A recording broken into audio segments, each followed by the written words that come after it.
L'aéroport JFK vibrait d'une cacophonie familière, annonces nasillardes, roulements de valises, claquements de talons pressés.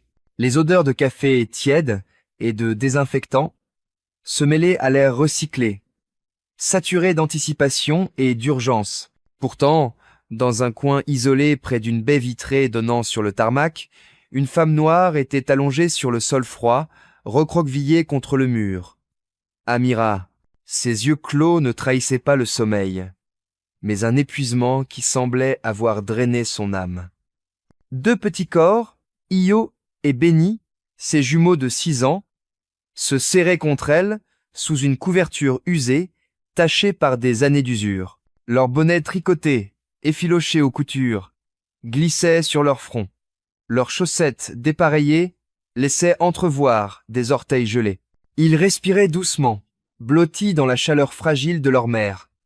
Leur seul refuge dans cet endroit impersonnel. Amira n'avait pas dormi depuis 2 jours. La faim lui tordait l'estomac, et sa gorge, nouée par l'angoisse, semblait refuser chaque inspiration. Pourtant, Io et Benny ne se plaignaient jamais. Leurs yeux, grands et curieux malgré la fatigue, brillaient d'une résilience qui brisait le cœur d'Amira. À chaque regard sur leur visage, elle sentait une douleur sourde, celle d'une mère qui donnerait tout pour ses enfants, mais qui n'avait plus rien à donner. Ils n'étaient pas ses enfants par le sang, mais par un choix plus fort que la biologie. À Nairobi, 7 ans plus tôt, Amira, alors aide-soignante dans une clinique communautaire, avait trouvé les jumeaux abandonnés dans une ruelle, à peine âgés d'1 semaine, enveloppés dans un tissu déchiré. Elle-même luttait pour joindre les 2 bouts, mais elle n'avait pas hésité. L'amour d'abord. Toujours l'amour d'abord. Elle les avait pris dans ses bras, leur promettant une vie meilleure, même si elle ignorait comment tenir cette promesse. Des années plus tard, poussée par le désespoir et l'espoir d'un avenir stable, Amira avait quitté le Kenya pour un emploi de femme de ménage à l'étranger. Elle avait atterri à Manhattan, chez les Langston, une famille blanche d'une richesse presque irréelle.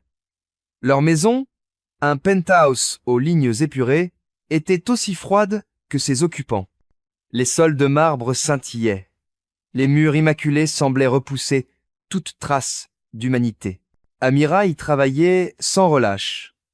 Elle frottait, cuisinait, repassait, pliait des serviettes en forme sophistiquée pour des invités qui ne la voyaient jamais. Chaque dollar économisé allait à l'école des jumeaux, à leurs manteaux d'hiver, à leurs crayons de couleur. Monsieur Langston, un homme d'affaires distant, passait devant elle comme si elle était un meuble. Sa femme, Meredith, était différente. Ses paroles, souvent acérées, portaient le poids d'une méfiance constante, comme si Amira, par sa simple existence, était une menace. Puis le drame. Un collier de diamants disparut. Meredith l'accusa immédiatement, ses cris résonnant dans le penthouse. « Voleuse !» hurla-t-elle, sans preuve, sans hésitation. Amira plaida, la voix tremblante, expliquant qu'elle n'avait jamais touché le bijou, mais personne ne l'écouta. Ni Meredith, ni les autres domestiques, ni M. Langston, qui détourna les yeux, comme toujours. Le collier fut retrouvé des semaines plus tard dans la chambre de leur fille adolescente, mais le mal était fait. Amira fut licenciée sur le champ, sans salaire, sans excuse, sans un regard. Humiliée, elle quitta la maison sous une pluie glaciale, serrant Io et Benny contre elle, leurs petites mains agrippant son manteau trempé. Les semaines suivantes furent une descente aux enfers. Amira erra de canapé en canapé chez des amis, dormit dans des refuges où l'odeur d'humidité et de désespoir collait à la peau. Elle postula à des emplois, serveuse, caissière, aide à domicile, mais les portes restaient fermées.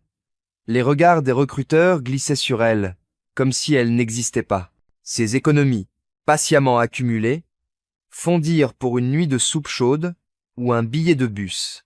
Quand elle entendit parler d'un vol bon marché pour Nairobi, elle y vit une lueur d'espoir, un retour à un lieu où elle pourrait repartir de zéro. Elle vendit son alliance, un simple anneau d'argent, pour acheter les billets. Mais à JFK, le vol fut retardé, puis annulé.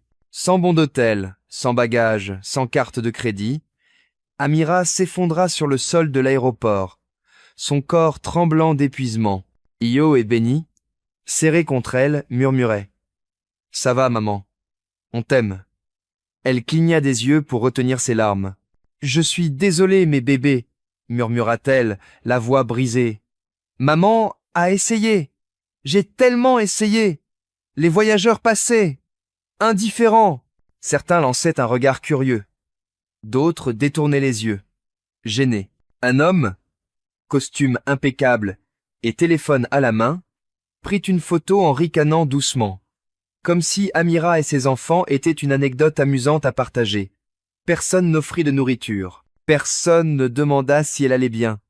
Le monde continuait, bruyant, insensible, jusqu'à ce qu'une paire de chaussures noires vernies s'arrête brusquement devant elle.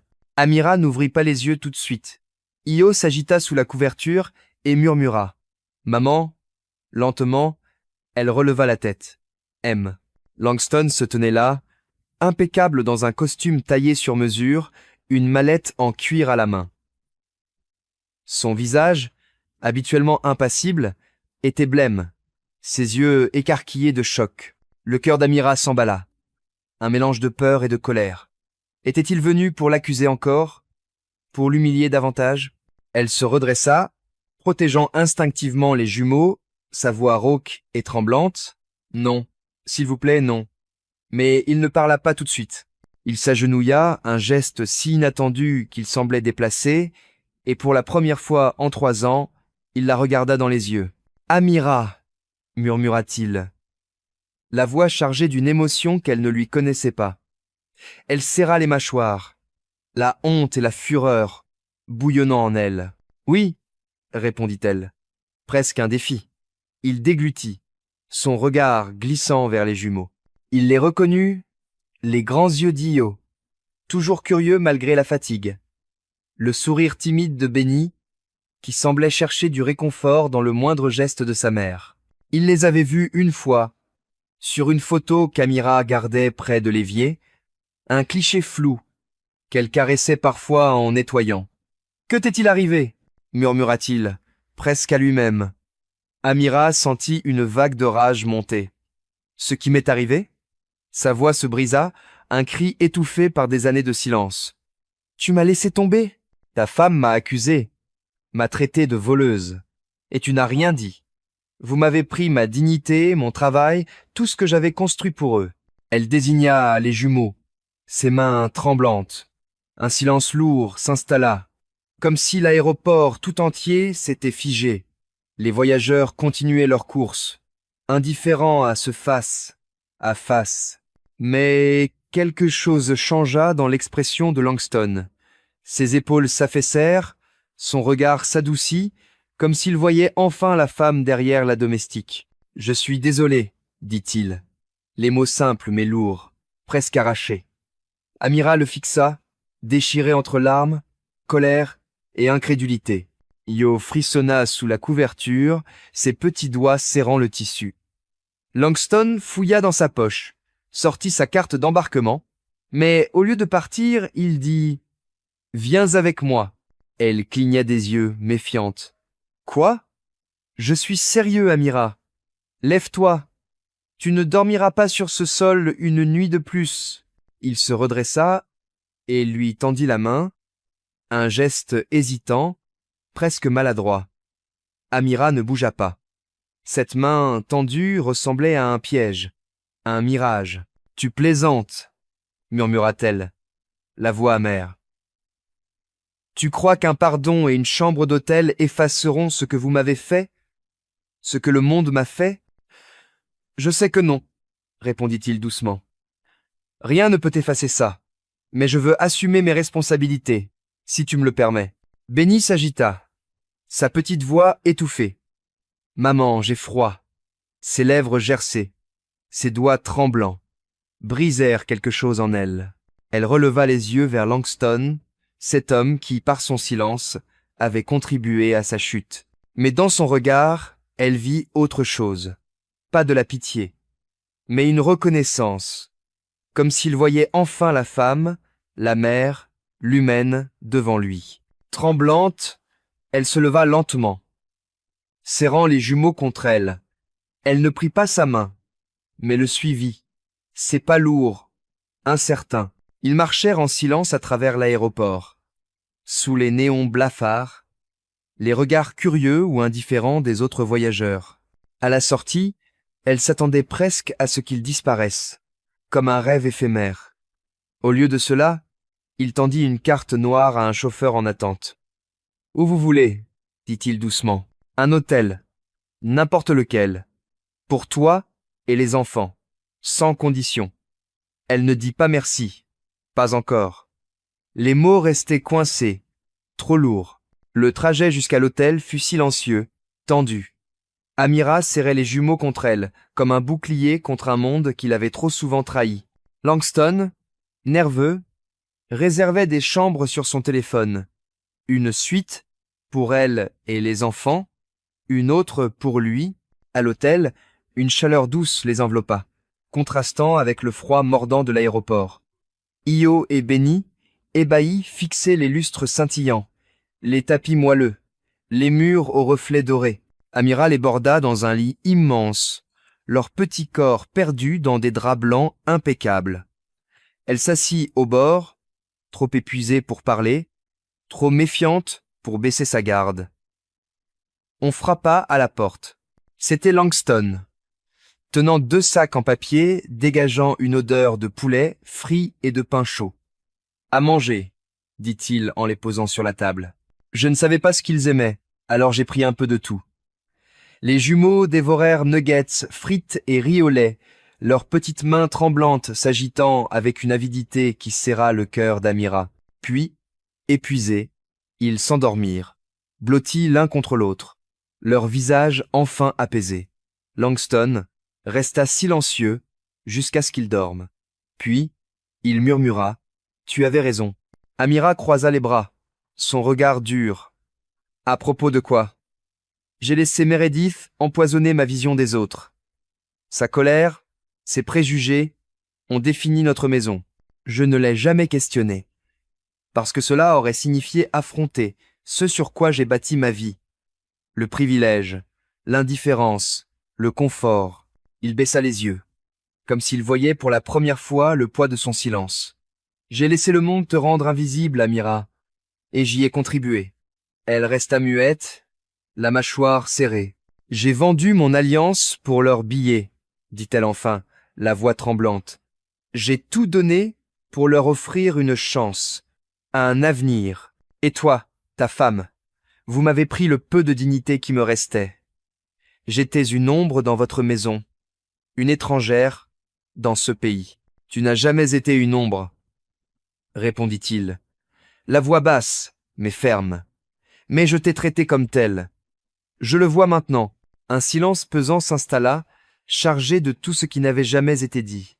Puis il ajouta, « Je ne m'attends pas à ce que tu pardonnes, mais j'ai quelque chose pour eux. » Il sortit un dossier épais de sa mallette, des documents fiduciaires détaillant des fonds pour l'école, une assurance maladie, des comptes universitaires, irrévocables. « Rien en retour, dit-il rapidement. C'est ce que j'aurais dû faire il y a longtemps. Tu n'aurais pas dû porter ce fardeau seul. » Amira fixa les papiers, ses doigts effleurant les pages, comme si elles pouvaient disparaître. « Pourquoi maintenant ?» murmura-t-elle, la voix à peine audible. Il regarda les jumeaux, endormis sous des couvertures chaudes, loin du sol glacial de l'aéroport. « Parce que je les ai enfin vus. Et à travers eux, je t'ai vu, toi. » La gorge d'Amira se noua. Des larmes qu'elle avait retenues trop longtemps roulèrent sur ses joues. Elle se détourna, les essuyant d'un geste brusque. « Je ne te pardonne pas, dit-elle, la voix brisée. Pas encore, je comprends. Mais merci de les avoir vus. » Il hocha la tête, un éclat de regret dans les yeux. « Tu peux commencer par aider d'autres personnes comme eux ?»